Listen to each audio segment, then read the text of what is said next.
6 Community Shields, 3 League Cups, 4 FA Cups, 8 Premier Leagues, and 2 Champions Leagues. Captain of the club that he grew up supporting, leading a dressing room that included players like Wayne Rooney, Cristiano Ronaldo, Ryan Giggs, Paul Scholes, Nemanja Vidic, and Rio Ferdinand. 6 years wearing the armband during one of the most dominant eras that English football has ever seen. And yet, if you listen to him talk about his own career, you'd think he was some failed right back that played non-league football for 19 years. Never mind being the most decorated right back in Premier League history, Gary Neville talks like a bloke from Barry who somehow wandered into a dressing room full of legends. And Gary, as much as I appreciate the humility with which you carry yourself, it goes way too far. As one of your biggest fans, it is hard to watch you downplay your achievements at every single turn. It is hard to watch you interview Trent Alexander-Arnold for an hour and act like he's the footballing genius and you're just some guy. Because what made you great wasn't luck. It was humility, dedication, and a total lack of ego. You did whatever the team needed to win. For all of Trent's brilliance on the ball, he doesn't have 10% of the resilience you did, the mental toughness and dedication that turned hard work into greatness. Trent would have struggled to survive in your era, not the other way around. Thierry Henry, Didier Drogba, Robert Pires, David Ginola, those guys would have torn him to shreds when football was about winning your one-on-one battles and not the structured, system-based football that we have today. Do you think Trent is keeping Henri Ljungberg and Ashley Cole quiet at Old Trafford in 2003? Do you think he's locking down Drogba, Robin, and Joe Cole in a title-deciding draw at Stamford Bridge in 2007? Gary, you played 19 years for the greatest club in English football history. You won 20 major honors. You were a great player, and you're humble to a fault about it. And that same humility defines you as a pundit. You're so careful not to seem biased towards Man United that you sometimes undervalue what deserves real praise. So instead of being accused of favoritism like your mate Jamie Carragher with Liverpool, you've become reasonable with everybody but United. And your remarks about Benjamin Šeško after the Brighton win are a perfect example of what is wrong with your coverage of United. So in this video, we're going to break down what Gary said, why it was inaccurate, and why he owes both the player and the club a higher standard of fairness. Before we do that, if you want to dive deep into Premier League stats, go to xgstat.com and use my code FWAE for 50% off your first month. Did you know that only 17% of people watching this video are subscribed to the channel? So if you're enjoying the content, please drop a like on the video and subscribe to the channel to show your support. So right after the 4-2 win against Brighton, Sky had David Jones, Izzy Christensen, and Jamie Redknapp in the studio to do a little 5-minute reaction segment with Gary Neville. They asked him about Cunha and Mbeumo, and he said they are lower risk signings because they're prem proven. Then he talks about them being a front two that United can build around if the other 8 or 9 provide a solid foundation behind them, essentially suggesting that if the back 5 can stay compact and the midfield can be solid, Mbeumo and Cunha can carry this club into a decent season. Now, I would love to sit here and dissect the 50 things that Gary got wrong with that comment, because he's talking after a game where we won because of the defensive contributions of Cunha and Mbeumo, and also the strong offensive contributions of our back 5 and the midfield. Because let's not forget, Casemiro got a goal and an assist, Luke Shaw got an assist, and Aiden Heaven got an assist. And we know that Amram's whole system is built on collective responsibility. So it's not just about giving it to Cunha or Mbeumo and they'll go and win us the game. But I digress, because he closes out this segment by saying this about Šeško. There's question marks against Šeško. He was a bigger risk, a lot more of an unknown. He doesn't quite look settled yet, and it feels like just a front two with him standing there. Now, Gary, there are 2 things that you said off the cuff as if they were fact. So let's break each of them down. The first is that he was obviously a bigger risk because he's coming from the Bundesliga and not from the Premier League like Cunha and Mbeumo. Gary, let me ask you something. Would you say the same thing about Hugo Ekitike at Liverpool or Nick Voltemada at Newcastle? Because surely they're also big risks, right? Let's actually look at the numbers behind these signings. Benjamin Šeško was bought from Leipzig for 76.5 million euros after scoring 27 goals and 7 assists in 64 games across 2 seasons. Nick Voltemada cost 75 million euros, with just 14 goals and 3 assists in 70 games across 5 seasons, with him playing 3 of those seasons in the second and third tier of German football. Hugo Ekitike cost 95 million euros with 19 goals and 10 assists in 17 games at Frankfurt. So unless I'm hallucinating here, Šeško is clearly the least risky signing of the 3. He's the youngest at just 22. He's performed just as well as Ekitike at the highest level, and he cost 20 million less than Ekitike. Now, if you want to come at me with the conversation of, oh, Ekitike has a better goals and assists to games ratio, let's take a look at that stat as well. So this is the comparison between those 3 players in their Bundesliga careers. Here you have 34 goals and assists from Šeško across 3,900 minutes, and you have 29 goals and assists from about 3,300 minutes from Ekitike, which means for goals and assists per 90, Šeško was at exactly 0.78 and Ekitike was at 0.8.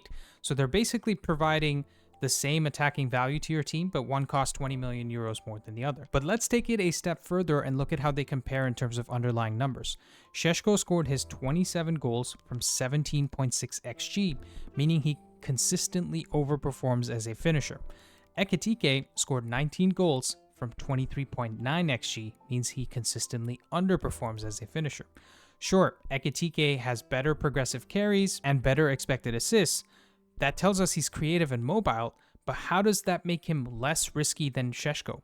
It doesn't. So right away, Gary's narrative of Bundesliga risk falls apart because the narrative about Ekitike and Voltemada is clearly much more positive in the media than it is about the Šeško signing. Now, the second thing that Gary said was that Šeško doesn't look like he's settled into this team, specifically that it just looks like a front 2 with Šeško just standing there. But if we look at the facts, all 3 strikers, Šeško, Ekitike, and Voltemada, have played around 500 minutes this season.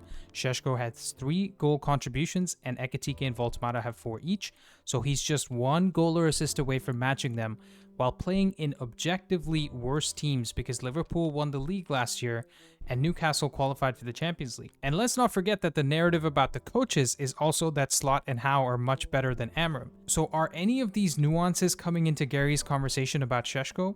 Or is he actually making him sound like some lad off the street of Slovenia who can't keep up with 2 superstars in Cunha and Mbeumo? And what makes it worse is that Gary has been happy to heap praise onto the other 2 strikers this season, saying things like Ekitike has real talent and that his goal against Bournemouth reminded him of Luis Suarez, and it was a big goal for a big man when Voltemada scored against Arsenal.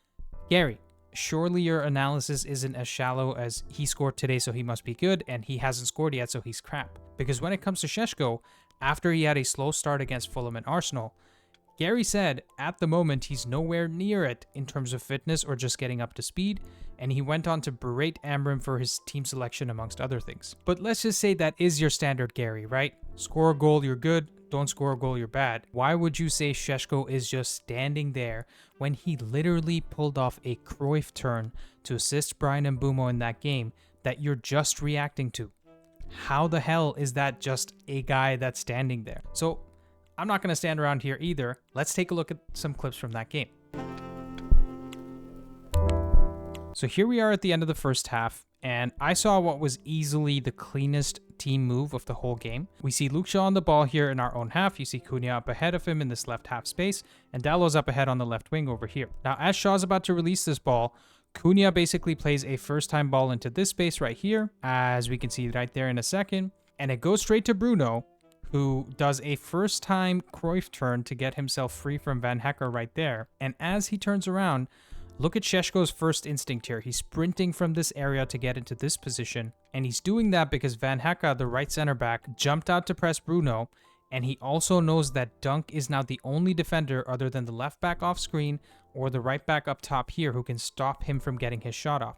So he wants to spin into this space, not only because it's vacant, but also because it forces Dunk to go with him in this area and gives more room for Mbeumo. So Šeško makes that run, Dunk seems to go with him, and now Mbeumo has this extra little bit of space where Bruno can play the pass into. And as Bruno plays this ball into him, Dunk is now forced to turn around because he's worried about this threat now, and that leaves a little bit more space for Šeško over here, which Mbeumo obviously sees, and he plays it out to Šeško over there. But unfortunately, his first touch is just a tiny bit too conservative there. If it was a little bit firmer, he gets the ball at a better angle, and he doesn't shoot wide from here. But we're not done here, because I need you guys to fully appreciate Šeško's movement in this play.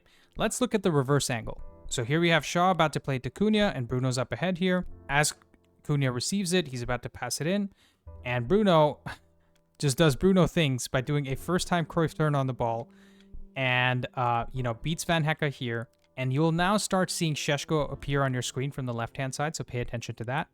He's just sprinting across to get into this space so that he's pulling Dunk across with him, and this exact movement creates this space for Mbeumo to receive the ball here. Look at how much space Šeško has created by sprinting across, guys. And again, Mbeumo receives it. He plays it out to Šeško over here, but unfortunately, this touch that we'll see in a second, if that is a little firmer, the ball comes in this direction instead of going that way, and then he doesn't shoot wide, right? So that's the only mistake he makes here. That doesn't look like a guy that is just standing there. That does not look like a guy that needs time to adjust. It actually looks like a guy that is sharp and making intentional off-the-ball movements to disrupt the opposition's defensive structure and create room for Mbeumo and Cunha. Now we go to the 56th minute in the second half, where Bruno's pretty deep here waiting to find a pass. He releases this ball to Mbeumo up ahead, who takes a nasty little touch to nutmeg Ayari as he's about to press him here. And I want you guys to pay attention to Šeško's movement here, right? He is essentially trying to stay in line with Van Hecke so that he can get on the end of the through ball from Mbeumo. And now as Mbeumo gets ready to release this ball, look at Šeško's positioning at that very second, right? We're going to stop it right there. He's exactly in line with Van Hecke so that he doesn't go offside with this through ball. But unfortunately, the pass from Mbeumo is too straight of an angle, so it actually goes straight into Verbruggen's hand. If this pass from Mbeumo, instead of going this way straight to the goalkeeper, actually goes in this direction over here, so he plays it behind this player in this way, or he plays it more square in this area, then Šeško has a little bit more time to accelerate past these defenders and get to the ball before the goalkeeper gets there. But unfortunately, this goes straight into the goalkeeper's hands, and Šeško doesn't have enough pace. I don't think anyone is that fast to get to the ball before the ball gets to the goalkeeper. Now, as we skip forward a few in-game seconds, Ayari receives the ball from Verbruggen, and he wants to play this pass between Šeško and Cunha here, which is pretty dangerous, but he passes it straight to Šeško instead. And now Šeško has mainly Mbeumo with him up ahead because Cunha is a little bit behind here. Watch closely as we play along, because Šeško moves forward and drops 1 foot over here to basically get Ayari off balance and pretend like he's going in this direction. So he plants that foot right there, and then he turns on the inside to essentially get rid of Ayari, and he takes this shot. So in this particular situation, he's damned if he does, damned if he doesn't, because if an 80 million striker doesn't take a shot like this, the critics will say he doesn't have the confidence. If he doesn't score, they'll say he should have passed it to Mbeumo here.